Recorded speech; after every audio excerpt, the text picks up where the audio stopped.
Dobar dan svima. Moje ime je Miloš Djukanović i drago mi je da ću danas da komoderiram treći panel zajedno sa Zokijem Daljevićem. Danas imamo dva izuzetna govornika, profesora doktora Saša Ranđelović sa Ekonomskog fakulteta u Beogradu, koji će nam predstaviti perspektive Srbije, aktuelna kretanja, uzroke usporavanja rasta i ključne strukturne izazove domaće ekonomije. Takođe, sa nama je i Lev Ratnovski iz Međunarodnog monetarnog fonda. On će nam dati širu regionalnu i globalnu sliku i kako se makroekonomski trendovi menjaju i šta to znači za zemlje poput Srbije. Ovaj panel je zamišljen u vidu dve prezentacije koje će naši govornici imati, svako otprilike po 15 minuta. Za tih 15 minuta pozvao bih vas da postavite pitanje, iskoristite priliku da iskoristimo ova dva sjajna sagovornika, tako da posle, za jedno pola sata krećemo u Q&A. Lev, please. Thank you. All right, thanks very much. It's great to be here. Thanks very much to the organizers. Thanks to everybody for having me here. Let me start with a short background. I'm especially happy to be here next to Saša because this winter in Kopaonik I was actually speaking after Saša and his colleagues. And the guys went over time, so now, Saša, I have a perfect chance to make it up to you. Now, look, I mean, there is also this traditional economic joke, at least in America, about what's the difference between a waiter in a restaurant and a physician, where the waiter would always tell you that you made a great choice, kind of focusing on the upside, while the physician would never tell you that everything is perfect, because otherwise you wouldn't go to him, and so, a doctor would always talk to you about the problems. So in here, kind of, I'm, coming from the IMF, we are being paid to worry, so I'm a bit in the position of the doctor rather than the waiter, which, kind of I'm never sure to which extent it's an intellectually satisfying experience, because in a sense, the value is in finding in these times, the value in these times is not in telling what can go wrong, because we know that many things can go wrong, but in identifying things that can go right. Anyhow, let me just talk about the IMF's views on the global economy, and then quickly turn to Serbia. So on the global economy, I really like this chart. Somebody came up with it in headquarters, which is somebody's illustration of the various shocks that the global economy has been dealing with recently. And the point of this chart is that, we obviously had crises before, but they were still not very common occurrences. They were regular, but not very frequent occurrences. And now we're moving to a world where we had COVID, we had the Russia war, we had the associated energy price shock, we had tariffs, Greenland, now we have the Iran war. So a lot of things are happening at the very same time, and that obviously affects the economy. I think it's really a nice description. Now, there are several ways in which one can think about the effects of this on the economy. There is the most visceral way, which is obviously through wars and consequently through defense spending. And in the left-hand chart, you see the intensity of wars. You have the number of wars in yellow. You have the deaths from war in red, and you see that these are increasing. And also on the right-hand chart, you see the defense spending, world average defense spending, share of countries that spend meaningful amount on defense. And essentially, this is one implication of this new and uncertain world where we're living in. Another way to think about these new uncertainties in the world is the realignment of global trade. So again, this is the dynamics of trade where over time, and you see in terms of the imports to America, China, the orange line, the imports have been decreasing, while imports from other countries that can substitute for China, be that Taiwan for semiconductors, or be that Vietnam for, let's say, textiles and similar goods, have been increasing. And the same is happening if you look at this from the China angle. In terms of China's exports, you see in the blue line, exports to America declining, while exports to other countries in Asia and to Europe increasing, and obviously then for Europe itself, that creates an issue along the lines that it kind of starts crowding out domestic European industries. Now, this was the potentially concerning side. I won't be very, unique in saying that the main offsetting factor, I think, to global outlook these days compared to all these negatives are the potentially high, but obviously still very uncertain gains from artificial intelligence. So this, I think, is the nice chart. I think, again, it's not super unique, but I think it's always good to keep it in mind. That's the survey-based responses about the use of artificial intelligence by sector. And the red dots is November 2025. The blue bars is February 2026. And the yellow dots are the expectations for the future.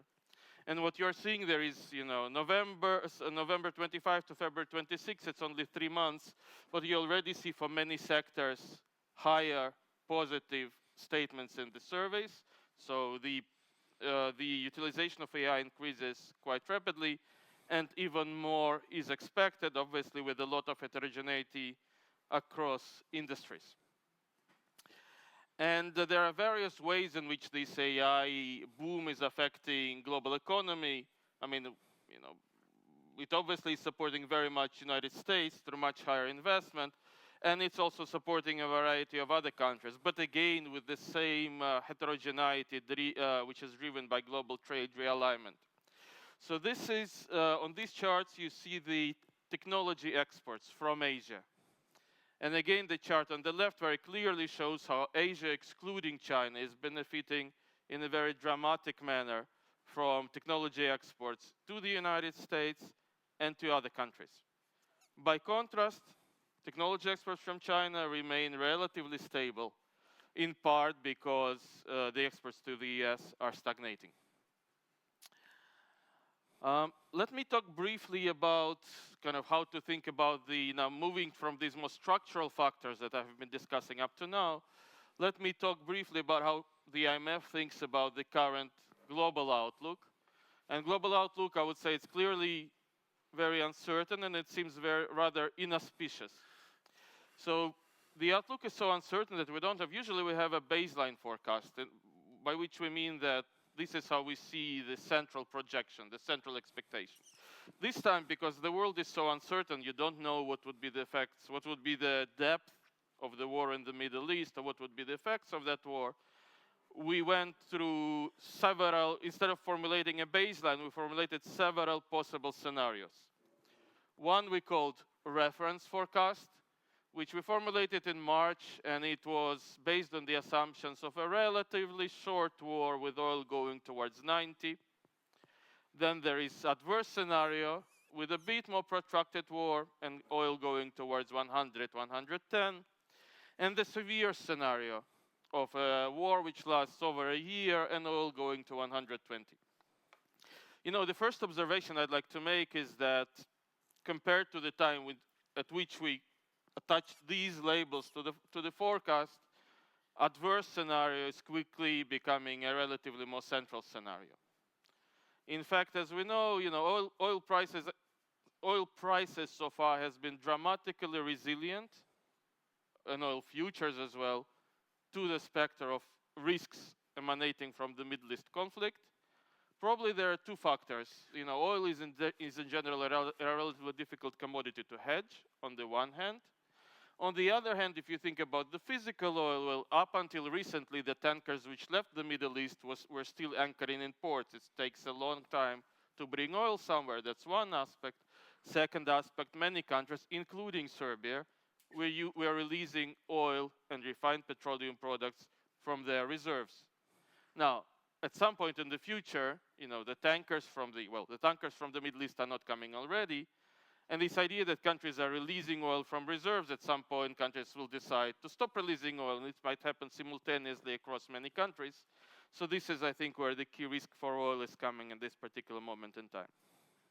So anyhow, with these three scenarios in mind, what we see is that, so this is the red line is where we saw global growth in 26 and in 27 before the war.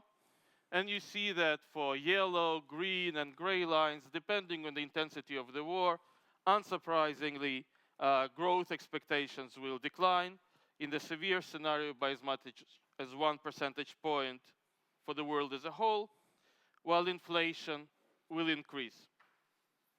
And the effects of the war will be seen, well, particularly in all energy importing countries, especially low-income countries, and obviously in MENA, where countries, well, bordering Iran are most directly affected by the war. Closer to home, same story if you look at the EU economy, which is the key export partner for Serbia. Depending on what your views on the implications of the war are, you would have substantial downwards risks to growth and substantial upward risks to inflation, unfortunately. And again, the same for CESI countries. Let me skip that. Let me also make one more observation now, again, moving back to structural factors for a moment. So I think this, the effect of the war, which will affect the EU economy, which will affect the Western Balkans and Serbia both directly and through the EU, comes at another problematic time for the Western Balkans, and I would say, similarly for Serbia. And this is that the region and the broad, actually, CESI region are losing competitiveness. So the left-hand chart shows the prices in the CESI region and the nominal wages per hour. And what you see is that until 2023, prices and wages were essentially growing at the same pace. From 2023, the prices, the inflation has become more subdued, but the past wage growth has not decelerated similarly. And this is a recipe for the loss of competitiveness. You can also see this in the real wage to productivity ratio, which essentially sees the same kind of pattern. It was all fine until 2023, broadly speaking, with some deterioration around COVID. But since 2023, we find that wages in the CESI regions and in the Western Balkans have been growing much faster than underlying productivity, and this is something which will be affecting the economies alongside the shocks from the war. Other cuts of this, real effective exchange rates, which is basically the ratio of two inflations adjusted for nominal exchange rate movements. Again, we see an appreciation of the real effective exchange rates, the reduction of external competitiveness for the Western Balkans and for the EU CESI countries. And consistent with this, for non-EU CESI countries, we have a reduction in global export shares. So this is essentially where we are in terms of local and global outlook. And let me now, we can switch off the slides, and let me just say a couple of words about where this leaves Serbia, in our view. So in terms of the energy crisis, again, of course, countries will be affected globally, and countries such as Serbia, in principle, could be affected even more substantially than Europe, because petroleum and food, which will be affected by petroleum, the cost of food will be affected by high petroleum costs and by disruptions also to fertilizer markets. They are a larger share of the consumption basket in Serbia, and theoretically, this could affect Serbia more particularly going ahead. Now, Serbia has been relatively lucky because the fact that there were the situation around NIS oil company led the country to accumulate relatively high petroleum reserves in terms of crude and in terms of refined petroleum. And these are the reserves on which the government is drawing now in order to support retail prices at the pump. Serbia has also been relatively lucky because of the gas contract with Russia. While all Europe has gas prices at the TTF level, essentially, Serbia's gas prices are linked to oil price with 6 months lag. This means that the current shock will be smaller for Serbia, and it will affect Serbia in half a year, which normally would give countries countries time to prepare. But it will affect Serbia. So gas prices in Serbia are bound to increase in half a year from now. In terms of the spillovers to global shock, again, in general, small open economies are, of course, always exposed on the one hand. That's what academic economic literature teaches us. On the other hand, what usually helps small economies is that they are nimble. And it's really a question of Serbia will be able to remain nimble. Serbia is also exposed to the European Union. You know, a slowdown in the EU would affect Serbia through multiple channels, through exports, through remittances, through FDIs. And there is also the risk emanating from more structural issues in Serbia-EU relationship, which you know, we all know about the border crossings, we'll all know about the entry-exit system. And frankly, even beyond these things, which are very often in the news, there are other issues which are difficult between Europe and the Western Balkans. For example, you would see that the European Union is rapidly expanding its trade arrangements with other countries. There is Canada, there is Mercosur, there is a variety of Asian economies. There is Ukraine, Moldova, and Georgia. And this would be progressively eroding the preferential competitive position of Western Balkan countries in the European Union, unless there is accompanying deepening of economic integration between Western Balkans and the EU. In terms of macroeconomy, and Saša will, I'm sure, talk more about it, in principle, Serbia has very strong buffers thanks to good past policies. Serbia has low public debt, certainly by European standards. Serbia has high foreign exchange reserves. Serbia has sound banks. Fiscal deficits are kept at 3%, and inflation has been moderated compared to the past shock. This is all great. But first of all, you need to maintain these gains. So maintaining fiscal deficits would be difficult because you need to support the economy during this new shock. I mean, for example, Serbia, like many countries, has implemented excise cuts on different tariffs, on different goods. Sorry, excise cuts on petroleum. And clearly, this is a regressive measure. It does not support anybody in a targeted manner, but it's very difficult to withdraw it. I hope that Serbia will be successful. Similarly, for monetary policy, you have supply shock, and that's a problem. Another issue, and with this I will finish, is that Serbia has had great economic success over the last 10-15 years, primarily by using its labor and bringing more and more people in the labor force and growing on the basis of that. Now Serbia needs a new model for future growth. And I think this model should be based on productivity and on more sophisticated investment, and it would require more reforms to business environment. So the way in which I would kind of summarize, especially from the CFO perspective, the economic conditions in Serbia today and the economic risks in Serbia today is that you can think about the economy as a debt tranche and an equity tranche. And the debt tranche of Serbia's economy, thanks to good fiscal, thanks to good monetary, is very safe. The question for Serbian economy going forward is how to develop the equity tranche and the growth prospects. Thanks very much. Thank you, Lev. Thank you, Lev. Profesore, izvolite. Izvolite.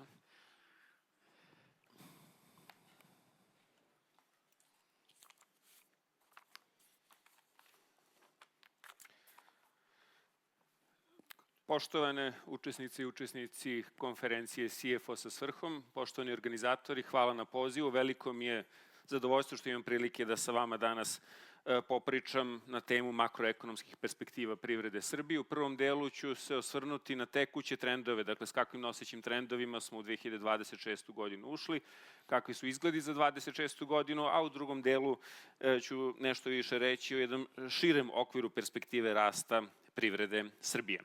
Dakle, ako pogledamo trendovi iz prethodnih godina, konkretno 25. završili smo je sa stopom rasta od 2%. Dobra vest je da je rast, loša vest je da je taj rast ipak upola sporiji nego što je inicijalno bilo planirano i upola sporiji u odnosu na rezultate koje smo ostvarili 2024. godine. U prethodnih 10 godina, jedino u 2020. godini, privredni rast bio sporiji, odnosno niži od ovih 2%. Ako gledamo uporedno u odnosu na druge zemlje centralne i istočne Evrope, dakle, po prvi put nakon dugo godina rast u Srbiji je bio sporiji u odnosu na prosek zemalja regiona, iako nešto iznad evropskog proseka. Ovo usporavanje rasta privrede Srbije u prethodnoj godini je u manjoj meri posledica globalnih faktora. Recimo, 1/4 verovatno se može usporavanje objasniti uticajem globalnih faktora, ipak dominantno to je posledica delovanja unutrašnjih faktora. Čuli smo da je postojeći model rasta dostigao manje više svoje limite. Sektori koji su nosioci rasta usporavaju, dakle tu mislim na rudarstvo, IT, građevinarstvo i slično, usled brzog rasta troškova rada, visokih troškova poslovanja i slično. Zatim imamo značajan uticaj društveno-političke krize koja je već neko vreme prisutna u Srbiji, kao i delovanje jednokratnih faktora poput suše, problema sa NIS-om i slično. U 25. godini rast su nosili IT sektor i finansijske usluge, određeni pozitivan doprinos je dolazio iz industrije i trgovine, dok su građevinarstvo i poljoprivreda, što bi se reklo, podbacili, odnosno ostvarili pad u odnosu na prethodnu godinu. Posmatrano iz perspektive tražnje, rasti prethodne godine pre svega dolazi usled snažnog rasta lične i državne potrošnje. Investicije su neki blagi rast takođe ostvarile, dok je doprinos neto izvoza bio ubedljivo negativan. Ukoliko pređemo sada na 26. godinu, zvanična projekcija je da bi privreda trebalo da raste po stopi od 3%. I u jednoj komparativnoj perspektivi, Srbija je prikazana ovde crvenim stubićem, zapravo taj rezultat bi bio solidan, iznad proseka, odnosno na nivou proseka zemalja Zapadnog Balkana, a nešto iznad proseka zemalja centralne i istočne Evrope. Očekuje se da on bude nošen pre svega daljim rastom lične potrošnje, usled snažnog rasta minimalne, pa samim tim i prosečne zarade, zatim dobrih trendova u prethodnom periodu u pogledu kretanja kamatnih stopa, i slično što bi sve trebalo da potakne rast lične potrošnje. Ukoliko se budžetski rashodi budu realizovali u skladu sa planom, to bi takođe moglo dati određeni doprinos, dok je oporavak investicije nezavisan i uslovljen uticajem velikog broja faktora. Sa proizvodne strane posmatrano, dakle, očekuje se da taj rast bude podstaknut pre svega delimičnim oporavkom građevinarstva i nekog segmenta usluga i povratka poljoprivrede na prosečnu sezonu. Ipak postoji značajan broj rizika da ovaj rast bude i znatno sporiji nego što je inicijalno planirano. Dakle, kriza na Bliskom istoku utiče na globalna kretanja. Evropska komisija je već revidirala procenu za evropske zemlje za 0,3% poena procenu rasta u tekućoj godini naniže.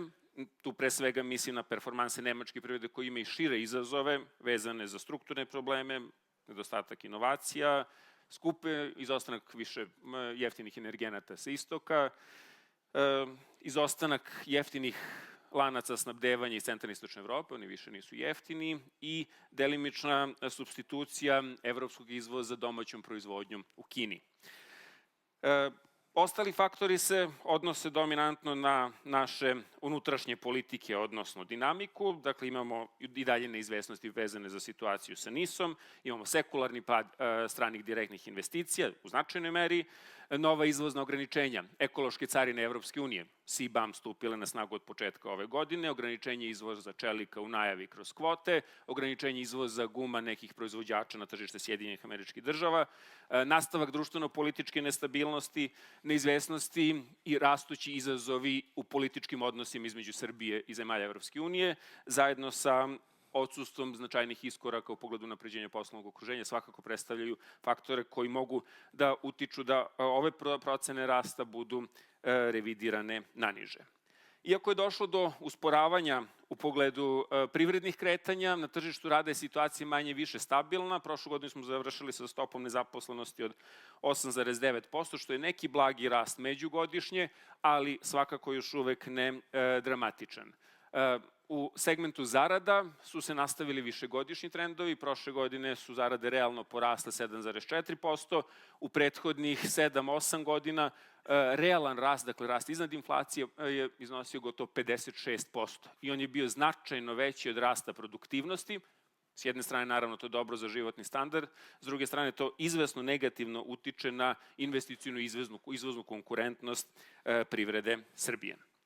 Kada pogledamo podatke o inflaciji, ona je u drugoj polovini prošle godine administrativnim merama značajno oborena. Početkom ove godine ona u Srbiji u komparativnoj perspektivi, ajde kažemo, umerena. Srbija je u sredini evropske raspodele, dakle niže u odnosu na prosek zemalja centralne i istočne Evrope, ali izazovi vezani za krizu na Bliskom istoku svakako su delimično apsorbovani korekcijom akcizne politike, ali to može biti samo privremeno. Ukoliko se ta kriza nastavi, verovatno da država neće moći trajno da se odrekne 1/5 prihoda od akciza. S druge strane vidimo da i bazna inflacija, dakle kada se isključi efekat cena hrane i energenata, polako diže glavu, odnosno polako kreće da raste, usled pritiska po osnovu rasta troškova zarada, troškova poslovanja i slično, tako da se očekuje da u ostatku godine inflacija postepeno krene na gore, čak i zvanične projekcije kažu da bi ona u 26. godini trebalo da iznosi oko 4%.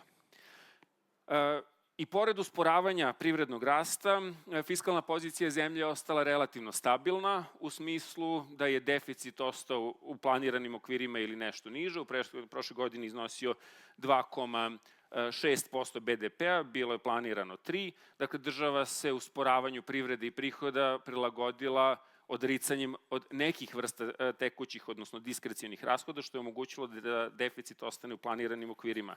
Za 26. godinu je takođe planiran deficit od 3% BDP-a.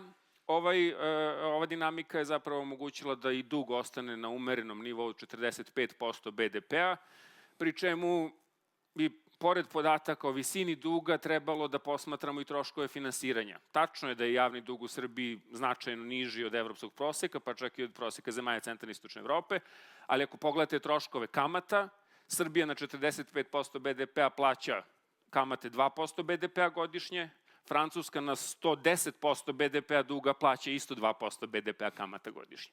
Dakle, ovaj podatak od 43-4% BDP-a duga treba uslovno komentarisati i diskontovati ga za razliku u nivou razvijenosti. U 26. godini su značajni rizici da deficit bude i veći od ovih 3% BDP-a, odricanje dela prihoda od akciza, potreba verovatno za nekim dodatnim instrumentima intervencije u uslovima krize i tako dalje, mogu na to uticati.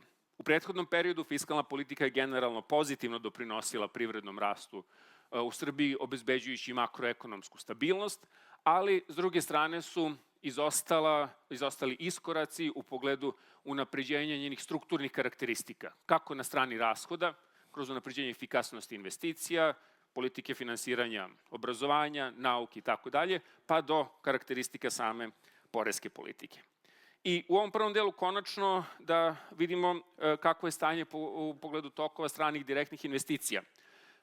Solidan rast privrede Srbije u prethodnim godinama je u velikoj meri bio finansiran snažnim prilivama kapitala iz inostranstva. U 2025. godini se dogodio oštar pad, dakle one su međugodišnje više nego prepolovljene, iako su i dalje u relativnom iznosu u poređenju sa drugim zemljama centralne i istočne Evrope ostale značajne i značajno doprinosile platno-bilansnoj ravnoteži, odnosno eksternoj stabilnosti privrede Srbije.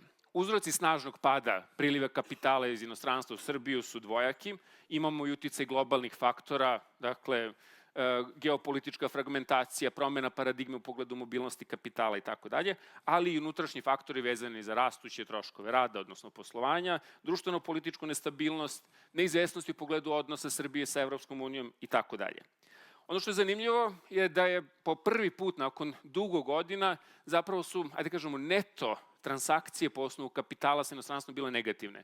Dakle, odlivi Srbije po osnovu plaćanja dividendi i kamata postojećih stranih investitora su bili veći od novog priliva stranih direktnih investicija, tako da je zapravo ova pozicija negativno doprinosila samom platnom bilansu. Rat na Bliskom istoku će kratkoročno verovatno negativno dodatno uticati na ove trendove, a u srednjem roku će suštinski performanse privrede Srbije u ovom segmentu zavisiti od naše sposobnosti da napravimo osetni iskorak u pogledu kvaliteta poslovnog okruženja. Ako pogledamo širu sliku sada, u prethodnih 25 godina privreda Srbije rasla po nekoj prosečnoj stopi od 3,2% i to je uporedivo sa prosečnom stopom koja je ostvarena u zemljama centralne i istočne Evrope. Ipak Srbija je 2001. godine u tu trku krenula sa znatno nižeg nivoa, pa bi treba bilo realno očekivati da je i taj rast bio nešto iznad proseka drugih zemalja centralne i istočne Evrope. Ako taj period podelimo na 3 podperioda, vidjet ćemo da je zapravo od 2001. do 2007. bio, i smo imali period snažnog rasta, gde je privreda Srbije rasla znatno brže nego druge evropske privrede. Imamo onda jednu gotovo propuštenu deceniju od 2008. do 2016. 17. 3 krize, svetska ekonomska kriza, grčka kriza javnog duga, poplave i konsolidacija su oblikovale loše rezultate u tom periodu i imamo dosta dobre rezultate u prethodnih 7-8 godina, što je prikazano u ovom trećem delu, da vidimo da su performanse privrede Srbije u pogledu rasta bile znatno bolje u odnosu na druge zemlje. Ukoliko se osvrnemo detaljnije na prethodnih 7-8 godina, dakle vidjet ćemo da u periodu od 18. do 25. godine zapravo Srbija imala sasvim solidne rezultate u pogledu privrednog rasta. Samo su Irska, Malta i Kipar imale nešto bolji kumulativni rezultat u tom periodu i taj rezultat je posledica, ajde da kažemo, jače ekstrakcije ljudskog kapitala, odnosno imali smo snažan pad nezaposlenosti, odnosno aktivaciju radne snage, imali smo rast investicija, pre svega javnih i stranih direktnih investicija. S druge strane, domaće privatne investicije, zanimljivo u tom periodu, su čak i opale, ne da nisu porasle. I konačno treći faktor, odnosno determinanta rasta je tehnički progres. Analize pokazuju da u zemljama centralne i istočne Evrope oko 50% rasta se generiše napretkom u tehnologiji, odnosno tehnološkim iskorakom. U Srbiji je taj doprinos svega petina, svega 22% zapravo. I to je izazov, ali ujedno verovatno i prilika na koju treba da se fokusiramo u pogledu daljih perspektiva rasta. Privreda Srbije se suočava sa brojnim strukturnim problemima koji sugerišu da je postojeći model rasta negde na svojim gornjim limitima. Dakle, imali smo rast zasnovan na aktivaciji radne snage, spustili smo stopu nezaposlenosti na 8-9%, u evropskim zemljama je to 5-6%, dakle postoji prostor da je verovatno još malo to korigujemo na dole i da aktiviramo još jedan deo radne snage, ali svakako ne postoji neki veliki potencijal u tom segmentu. Iz perspektive kapitala rast smo finansirali prilivom kapitala iz inostranstva. Videli smo kakva je dinamika u prethodnom periodu i verovatno je da će se slični trendovi nastaviti u narednim godinama. Sektori koji su bili nosioci rasta u prethodnom periodu takođe usporavaju. Pomenuo sam rudarstvo, građevinarstvo, pa i IT suočen sa izazovima, između ostalog povezanim i sa tehnološkim progresom, odnosno razvojem veštačke inteligencije. I konačno u sektorima sa niskom dodatnom vrednošću se smanjuju privredna aktivnost, tu pre svega mislim na automobilsku industriju, odnosno komponentaše u tom segmentu, tekstilnu industriju i tako dalje. Promena modela rasta u Srbiji podrazumeva pre svega u narednom periodu veće oslanjanje na domaće privatne investicije, rast učešća visokotehnoloških sektora u ukupnoj privrednoj strukturi, a preduslovi za jedno i za drugo je značajno unapređenje kvaliteta institucija. Srbija ovim rezultatima u prethodnom periodu došla negde na 20% do donje granice zone zemalja visokog nivoa dohotka prema klasifikaciji Svetske banke. Dakle, treba nam još nekih 20% da bismo kao Bugarska, na primjer, ušli u tu zonu zemalja sa visokim nivoom dohotka. Ipak, najveći broj zemalja koji se nalazi u fazi gde se mi nalazimo ostaje trajno zaglavljen u toj fazi. To je takozvana zamka srednjeg nivoa razvijenosti.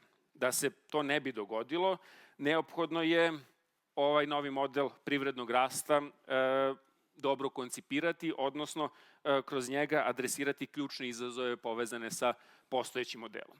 U tom segmentu dobre politike mogu da naprave razliku. Skoro smo završili jedno istraživanje koje je imalo za cilj da pokaže zašto su neke, 25 zemalja centra i istočne Evrope, centralne Azije smo posmatrali, zašto su neke zemlje u proseku rasle znatno brže od nekih drugih zemalja.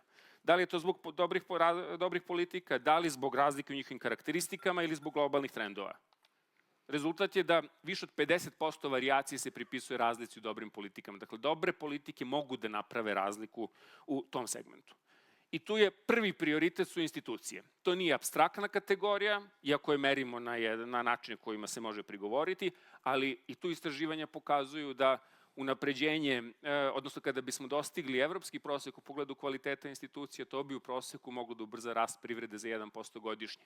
Na nivou generacije, dakle sledeća generacija bi imala 35% veći realan dohodak nego mi danas, samo ako bismo ovo pitanje adresirali. I konačno, i time ću završiti, konkretne politike vezane za podsticanje rasta zasnovanog na pomenutom tehničkom progresu bi trebalo da se oslanjaju na dalju afirmaciju makroekonomske i fiskalne stabilnosti, kao što je slučaj bio i do sada, na unapređenje strukturnih karakteristika fiskalne politike, na razvoj novih koncepata ciljenih industrijskih politika u tehnološki napredne grane, u sektor energetike i tako dalje, ulaganje u obrazovanje, uz poštovanje i nauku, uz poštovanje principa dovoljnosti, predvidljivosti i podsticajnosti, uz razvoj politika za podsticanje transfera tehnologije i podsticanje snažnije integracije sa našom poslovnom i intelektualnom dijasporom, gde je potencijal nesumnjivo značajan, kroz značajnije uključivanje domaćih kompanija u globalne lance snabdevanja i konačno,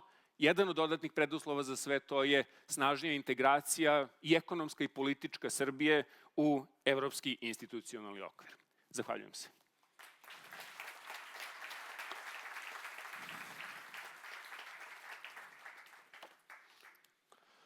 Hvala, profesore. Sada krećemo na pitanja, draga publiko. Molim, uzmite svoje telefone u ruke ili možete direktno da postavite, ali mislim da imamo već imamo jedno pitanje. Samo Zoki pre, kad postavite pitanje, čisto da znate, imate opciju like, dislike, pa ćemo tako i na bazi lajkova da vidimo šta je interesantno publici. Lev, question for you. Do you think Ferguson's law is true, which states that a great power spending more on debt servicing than defense risk ceasing to be a great power? I'm not entirely sure which country you mean here. Look, I mean, to be honest, first of all, I cannot discuss specific countries beyond Serbia. Let me be very clear about it. I think what is true, however, is that I think the premise of the question is correct in the sense that besides the war, besides all the different shocks that we are seeing, there is a large and growing problem across many advanced economies with public debt levels. If anything, it would seem that, United States fundamentally, it has their own currency, and there are other ways to resolve high government indebtedness beyond fiscal deficits. However, for European Union, it might become a much more critical issue because, well, the debt levels are high. The debt levels are high and coupled with relatively low growth rates. The EU tries to resolve this through improving fiscal discipline, but fundamentally, the question is really how the EU can affect can afford the unaffordable. The EU wants to support its current social model. EU wants to substantially invest in defense. EU is facing substantial aging concerns, which will add to different fiscal pressures. I think the question is genuine. Now, the recent analysis by the IMF highlighted two things. One is that it would really help if the EU itself would become better economically integrated. For example, the trade between EU countries, despite them all being in the EU, it is impeded. Trade in services is not too high between countries for a variety of different reasons. There is still no common banking union. There is still no common financial union. And this would be one way to improve GDP and therefore to make things more affordable. Having said that, it will still be an issue even if this is done. And I think for the Balkans, for Serbia, it goes back to the issue also which Saša mentioned. Economic integration is very helpful, and I think the challenge is how to foster more economic integration between Western Balkans and the EU, given the current political conjuncture and current, let's say, not very rapid dynamics in terms of accession, as some would say. Thank you. Oh, we have some more questions again for Lev. What is the major opportunities for growth in Serbia in future? Look, I think, to be honest, what is the major opportunity for growth in Serbia? Actually, again, this is a good question because it speaks to the factors of growth. Yeah, in economics, growth can be either because of labor, when you bring more people in the labor force, or it can be because of capital, because you increase investment, or because of productivity, when you take capital and labor and start using them more productively. Again, as Saša was saying, Serbia so far has been growing thanks to labor. Serbia started with unemployment of 24% 10-something years back. Now it's 8%. So labor essentially needs, the labor factor of growth is almost exhausted. Serbia needs to grow FDI in a sustainable manner. So, and there is data on last year, maybe some of it is statistical aberration, maybe it's not as bad, but the truth is Serbia used to attract labor-intensive FDI. Labor factor is not there anymore, so you will need to attract different types of FDI. Serbia has great, very large, by European standards, program of public infrastructure investment. That's great. What Serbia does not have, or where it's really lacks substantially, is private domestic investment, which has been very low for years and needs to be rectified. And related to this, there is little productivity growth, as Saša has been mentioning. In the view of the IMF, the best way to go ahead is to improve the business environment. I can give you a kitchen sink of reforms.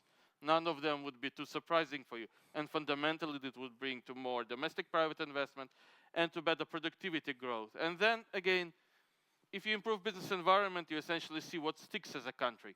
Again, it really depends on the level of development. At lower level of development, it's okay to say, we're going to be doing this thing. We are a country with huge unemployment, therefore we will be bringing in labor-intensive FDI. That seems like a clear, clear modality for growth.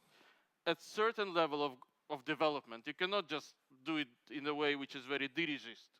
You need to improve business environment and see what sticks, and hopefully that's the direction in which Serbia will be able to go. Okay. Thank you. Thank you. Da se vratimo malo na profesora. Malo i političko pitanje. Kako obnoviti i ojačati institucije, iskustvo uporedivih zemalja i koliko je vremenski potrebno? Da, to je pitanje za koje je prošle godine dodeljena Nobelova nagrada za ekonomiju, što sugeriše da nije jednostavno. A se moglo, Robinson i Johnson su dobili Nobelovu nagradu istražujući to pitanje i tu su povezali pitanje inkluzivnosti što političkih, što ekonomskih institucija. I to je zapravo međusobno povezano. U tom smislu možemo pogledati iskustvo nekih od zemalja centralne i istočne Evrope koje su ne samo u prethodnih 7-8 godina kao Srbija ostvarila solidne performanse, već i u jednom dužem horizontu od nekih 25 godina i više od toga. Zapravo tu je iskustvo pre svega Češke, Poljske, na primjer, takođe, iako smo i tamo imali oscilacije u ovom segmentu političkog spektra, ali zapravo kroz razvoj demokratskih institucija se afirmiše koncept inkluzivnih institucija koje onda postepeno dovodi do unapređenja ovih opštih ekonomskih institucija. Hvala. Evo jedno pitanje i meni isto interesantno. Profesore, za vas, da li ćemo dodatnim imigracijama omogućiti jeftiniju radnu snagu koju bismo imali prilike za nove SDI i kako ćete uticati na domaće tržište radne snage? Da, to se već delimično događa kao što možemo videti i posledica je s jedne strane nedostatka radne snage u nekim segmentima na lokalnom tržištu i ovog relativno snažnog realnog rasta zarada koje čini zapravo imigraciju iz nekih znatno manje razvijenih neevropskih zemalja atraktivnom u našem slučaju. Nisam siguran da bi naš strateški cilj trebalo da bude da privučemo što više radnika koji bi onda mogli da budu angažovani u kapacitetima koje bi se kroz priliv kapitala razvili, već da pokušamo kroz unapređenje opštog poslovnog i institucionalnog okvira u zemlji da napravimo uslove da postojeći kontingent radne snage zapravo bude produktivniji, što je nešto o čemu smo i u prethodnom periodu govorili. Dobro, hvala. Imamo sad za obojicu. Da li je veći rizik da se za Srbiju uspori rast i poveća inflacija ili šansa za značajno ubrzanje? Pa kada govorimo o 2026. godini, solidna je šansa da rast bude sporiji od ovih 3%. Videli ste da smo tamo nekih 7-8 faktora pobrali koji mogu potencijalno negativno da utiču i koji već utiču. Čak i neki od faktora za koje se u jednom trenutku delovalo da su pod kontrolom, kao što je situacija sa NIS-om, vidimo da i dalje ostaje otvoreno. Tako da čini mi se da je tu nekoliko ključnih izazova, je dalji razvoj situacije u pogledu odnosa na situacije na Bliskom istoku, situacija sa NIS-om takođe, da li će se i na koji način u kratkom periodu rešiti, da su to glavni izazovi koji mogu eventualno da dodatno utiču i ova eksterna kretanja, dakle da utiču na reviziju na dole. Kada o inflaciji govorimo, budući da je došlo od februara meseca do ukidanja ovih administrativnih mera za ograničenje cena u maloprodaji, zapravo verovatno se po onom efektu vodenog kreveta sada očekuje prelivanje inflatornih pritisaka iz prethodnog perioda na naredni period, što bi uz perzistentnost rasta cene energenata moglo da utiče da inflacija delimično poraste. I kao što sam rekao, to je u značajnoj meri već ugrađeno i u zvanične projekcije, što Narodne banke, što drugih državnih institucija, jer mi sada u početak 2026. godine, na početku godine imamo inflaciju od nekih 2,4-2,5%, u 2026. je planirana 4%, što negde sugeriše da u ostatku godine se očekuje njeno ubrzanje kako bi na nivou godine iznosilo 4%. Hvala. For Lev, the same question, yeah. You understand? So is it, Regarding what is the better, for example, for the Serbia, to make a bigger debt or inflation, and to make a better GDP growth, or it is a risk? So I'm not sure, let me see if I understand the question correctly. So Saša already spoke about major factors, major risk factors for inflation and for growth. Look, I mean, I think that if the question was about fiscal support to the economy during this time, which I think is one part of it, I guess some support can be justified, but I think the key issue with support to the economy is to make it targeted. It's very hard to support the economy effectively through non-targeted measures. So I've already mentioned in my remarks, for example, the excise cuts for refined petroleum products at the pump. I mean, it's nice for all of us to be able, that we pay like 20 cents less or something like this for petroleum, but fundamentally we are subsidizing, Range Rover or Volvo drivers like us, more than we're subsidizing drivers of small cars. It's not a very good measure. In the past, Serbia has also, during COVID, it's one example. Like this shock is actually potentially not too different from COVID, or, it goes in the same direction at least. If you remember, the Gulf supplies about 10% of global oil. During COVID, the reduction in the consumption of oil was 20%. So if you just look at these numbers, maybe we're getting to half of the COVID shock again. The question is how to support the economy. Serbian support and usually the best way to support the economy is to do targeted measures. But to do targeted measures, especially to households, the government needs to know, to have a database of the social conditions of households. They need to know who the households are, what is their income, what's household composition, and what are the other vulnerability factors. And then it's great, and know the bank account. And then you can send money to households. In Serbia, like in many countries, it is not available. So you need to think about alternatives. You can play around with taxation, particularly for vulnerable groups. You can play around with supports to the most affected sectors. Serbia will need to think what to do with gas prices next winter, because again, gas prices will increase.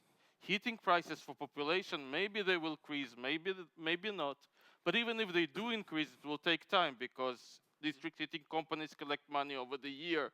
It will take time for them to collect money from people, and so a problem of non-payments to Serbia Gas might emerge. There is a variety of areas which may require fiscal support, and it's best if it's done in a more targeted manner rather than across the board.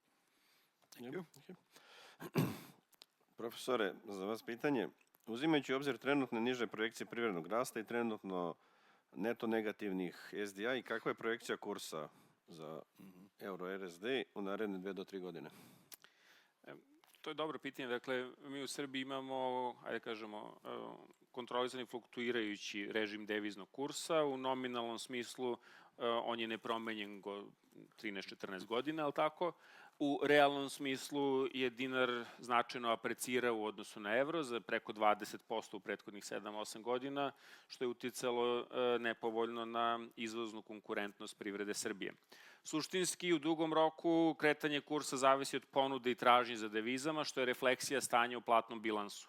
U platnom bilansu imate trgovinski bilans i on je nama duboko negativan, da je deficit trgovinski 5 do 6% BDP-a i mi smo ga dugo finansirali velikim prilivima kapitala, strane direktnih portfolio investicija i doznakama. Trgovinski bilans nastavlja da bude značajno negativan, doznake su za sada stabilne, iako ako se na zapadu kriza produbi i one mogu delimično da se koriguju na dole. Zanimljiv je ovaj treći deo, dakle, koji je vrlo važan bio u finansiranju deficita trgovinskog dela platnog bilansa, to je da imamo pad bruto stranih direktnih investicija i imamo snažan odliv kapitala po osnovu plaćanja dividende, kamate, tako da, jer je već ovde stok investicije veliki i polako ti biznisi ulaze u zonu kada vrše efektivnu isplatu dividendi. Tako da u 2026. godini zapravo doprinos tog segmenta bio duboko negativan. Šta se događa kad je platni bilans negativan? Posežemo za deviznim rezervama. One su u Srbiji u komparativnoj perspektivi vrlo visoke, dakle oko 30% BDP-a ako se računaju i zlatne rezerve, te imajući u vidu sve navedeno, ne bih očekivao značajnija kolebanja na kratak, pa verovatno ni na srednji rok, ali na dugi rok da bi kurs bio održiv, neophodno je da politikama obezbedimo da se onaj prvi jaz, dakle trgovinski deo platnog bilansa koriguje, odnosno da se deficit u tom segmentu smanji. Ja ću da se nadovežem na to pitanje. Sinoć, negde do 1 sat, nas jedno 10-ak veselih finansijskih direktora pod pomognutim pivom. Imali smo žustru makroekonomsku raspravu i jedno od pitanja je bilo vezano za kurs da se fiksira. Da li je to dobro, nije, šta bi to donelo, pozitivno, negativno, da li izvodljivo za Srbiju?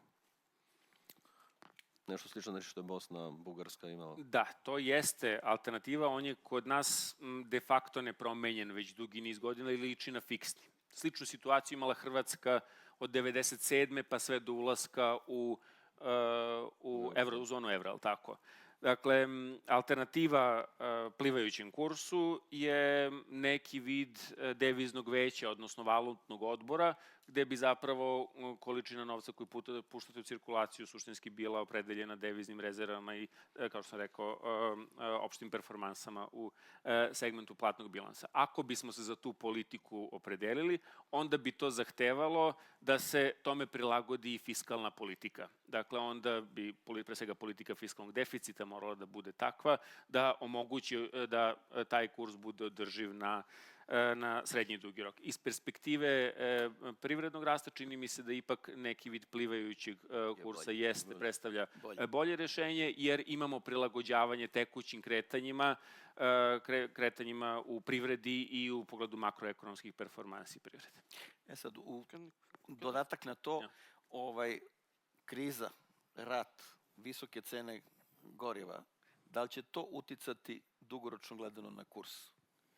U meri u kojoj bi uticalo na povećanje jaza u trgovinskom delu platnog bilansa bi moglo da utiče, ali ne očekujem značajnije korekcije po tom osnovu, makar ne na kratki rok, zato što su devizne zlatne rezerve dalje vrlo visoke. Hvala. Let me just add a couple of words on the exchange rate because it's our bread and butter. Look, so our view is that, so Serbia has very ample foreign exchange reserves. That means that, exchange rate, essentially, there is absolutely no risk or no risk in the foreseeable future of to the current exchange rate arrangements in Serbia. I encounter also in speaking to investors, for example, questions about, should Serbia have this exchange rate regime or should Serbia have another exchange rate regime? The truth is Serbia already has a de facto fixed exchange rate regime. It's very difficult to exit a de facto fixed exchange rate regime. It's like, you know, when you get married and then you're thinking about divorce, you know, you're not going to be to the previous itself. It's a very painful process.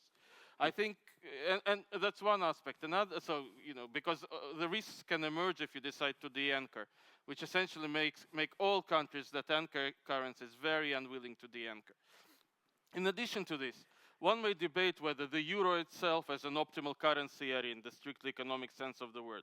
But given that euro exists, you know, it seems that dinar and euro, or kind of dinar certainly belongs in the optimal currency area of the euro, just given how much of the trade of Serbia is either with the euro countries or with the countries in the region that also peg to the euro. So, you know, from our perspective, you know, exchange rate policy is just fine. You know, it's a sideshow. Discussions about it is a sideshow. Indeed, you need to focus on fiscal policy, and that's actually just one more consideration of this. So, indeed, Serbia has, so IMF assesses, thinking about current account deficits, IMF assesses a so-called norm. What are the usual current account deficits? And for a country like Serbia, it would be probably 4.5% current account deficit. Serbia is now higher, 5.5%. Higher, but not by much. First of all, there is always, you know, we don't see that as a problem. And if at any point in time this were to become a problem, imagine a much higher crisis somewhere, and oil prices go through the roof. Well, Serbia actually can cut down on fiscal by postponing some public investment. It's much easier to do than cutting any part of fiscal expenditure, much easier than cutting public wages, much easier than cutting pensions. You can always adjust public investment. This would affect current account deficits, and again, this would stabilize the external sector. Okay, thank you. Nažalost, vreme brzo teče, mnogo je pitanja. Hvala. Samo, izvini, pre nego što, ja bih postavio još jedno kratko pitanje za kraj svima, ali pre toga ima jedno pitanje koje je meni upućeno. Atlanti grupi vezano za water drop, što smo uzeli, to su one male kao tabletice koje se rastvaraju u vodi i tako dalje. Pa vrlo jednostavno, mi već imamo cedevitu, vitaminsku vodu i tako dalje. Ovo je samo komplementarno, proširujemo našu ponudu na tržištu i verujemo da ćemo da ostvarimo rezultat. A pitanje za kraj, ako mogu da postavim vama obojici, šta u jednoj rečenici vaš savjet našim finansijskim direktorima ovde šta da rade? Šta da predvide do kraja i na šta da obrate pažnju? Kratko i jednostavno pitanje. Pošto svi ovde dolazimo iz sveta finansija, čini mi se da delimo i slične poglede na te teme. Mislim da je opreza nikad suviše. Dakle, ovo su neizvesna vremena u kojima treba oprezno ići u nove velike poduhvate dok ne budemo videli na koji način će se ovi makar širi izazovi razrešiti. Hvala puno. Hvala. You know, actually, for me, you know, despite my relatively kind of concerning, I guess, kind of more subdued remarks which I delivered, I mean, another way to think about world is that much of it is a sideshow. I mean, so far, global economy has been surprisingly resilient. Maybe it will continue to be resilient. And then it's, you know, one should kind of, of course, you know, do risk management, but at the same time look at the opportunities and not get distracted by the sideshow. Thank you. Hvala puno sjajnim govornicama, publici. I sada imamo pauzu, je li tako, Jelena?